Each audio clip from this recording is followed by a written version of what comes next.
কথাটা আমাদের অত্যন্ত জরুরি হয়ে পড়েছিল। আপনারা আমাদের ডাকে সাড়া দিয়েছেন, ধন্যবাদ, কৃতজ্ঞতা। আপনাদের সঙ্গে এর আগে আমাদের যখন ভূমি পূজনে এই নেতাজি মূর্তি নির্মাণ ও স্থাপনা বিষয়ে আমাদের আহ্বায়ক একটা বিষয়ে ইঙ্গিত দিয়েছিলেন, এটা আমাদের আশঙ্কার জায়গাও ছিল। এই 23 জানুয়ারি তারিখেই আমরা নতুন নেতাজি মূর্তিতে শ্রদ্ধা নিবেদন করতে পারবো কি না, এই যে সংশয়ের জায়গাটা, এটা ঠিকই আমরা আমাদের সমস্ত ধরনের আন্তরিকতা, আমাদের আহ্বায়কের সমস্ত চেষ্টা সত্ত্বেও স্বীকার করতে হবে, এটা আমরা এবছর করতে পারছি না। এই 23 জানুয়ারি আমাদের শ্রদ্ধাঞ্জলি গান্ধী পার্কে হবে।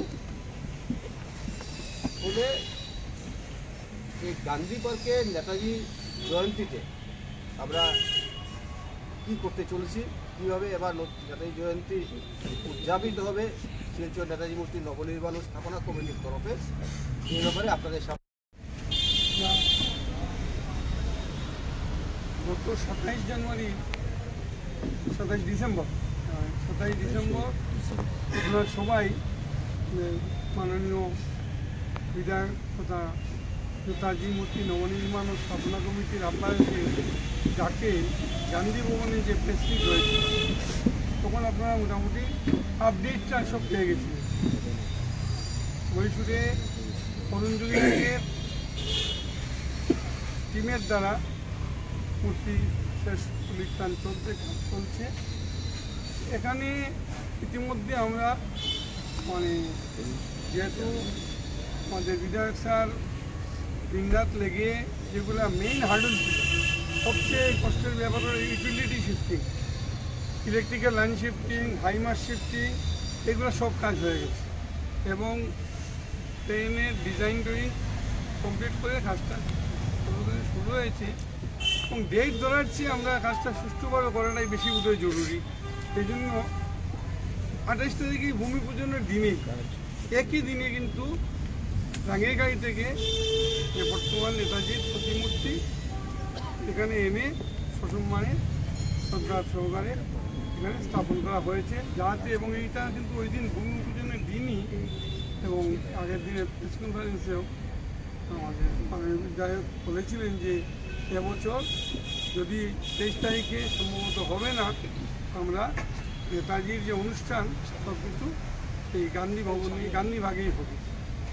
অ্যাকর্ডিংলি এবার যে কমিটিগুলা নেতাজি জন্মজয়ন্তী উদযাপন করে, আমরা নেতাজি চর্চা সমিতি, কেন্দ্রীয় নেতাজি জন্মদিবস উদযাপন কমিটি, নেতাজি সুভাষ ফাউন্ডেশন, অগ্রণী ক্লাব, পায়োনিয়ার ক্লাব, বিভিন্ন ক্লাবকে যারা যোগাযোগ করেছে সবাইকে জানিয়ে দিয়েছি যে যারা শ্রদ্ধাঞ্জলি দেওয়ার জন্য যেন গান্ধীবাগে গেছে।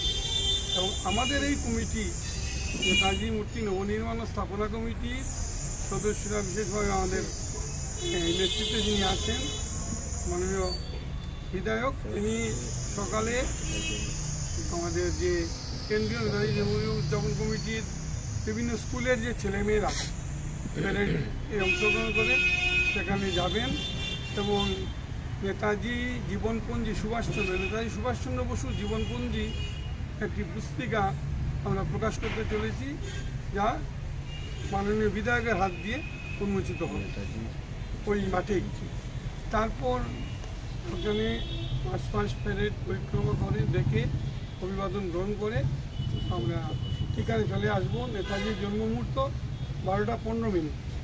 এই 12টা 15 মিনিটে এই কমিটি আমাদের আহ্বায়ক সহ সবাই এখানে এসে জন্ম মুহূর্তে নেতাজি প্রতিমূর্তিতে, যেটা বর্তমান প্রতিমূর্তি স্থাপন করা হয়েছে, সেখানে মাল্যার্পণ করব এবং সে অনুষ্ঠান যেভাবে যে সংস্থাগুলো করে এইভাবে এখানে উদযাপন করবে। এবং এই জন্য বিধায়ক স্যার কালকে বলেছেন 2টা গেটই খোলা থাকবে, যাতে একটা গেট দিয়ে ঢুকে একদিক গেট দিয়ে মিছিলগুলা আবার পেরিয়ে যেতে পারে। আমরা এখানে এসে যাবে, সবাই গান্ধী ভবনে আসবে, ওইটাই মূলত হয়তো আমাদের বিধায়ক স্যার আপনাদের মাধ্যমে জনগণের কাছে আপিল রাখবেন যে সবাই যেন এখানেই আসতে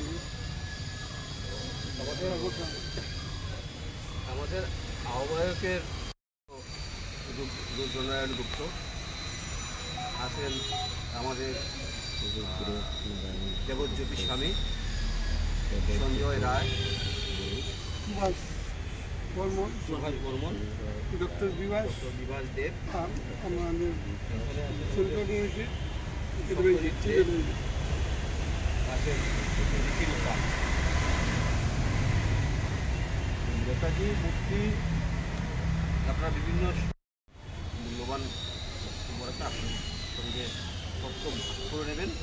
আমাদের আহ্বায়ক বিধায়ক দিবায়ন চক্রবর্তী যেদিন শিফট হয়েছে সেই দিনই আমরা এখানে বসাতে সক্ষম হয়েছি। আগামী দিনে আবারও বলছি, এই স্ট্যাচু এখানে অস্থায়ীভাবে আছে, যখন সময় উপযোগী সিদ্ধান্ত আমরা নেব। আবারও বলছি যে সুভাষনগরে একটা ডিমান্ড রয়েছে, সুভাষনগরে যে ট্রাইজংশনটা রয়েছে সেখানে যদি আমরা এই মূর্তিকে স্থাপনা করতে পারি বা শহরের বিভিন্ন স্থানে বিভিন্ন উপদেশ প্রবেশনা যদি হয়, সেখানে আমরা সেটা পরবর্তীকালে চিন্তা করব।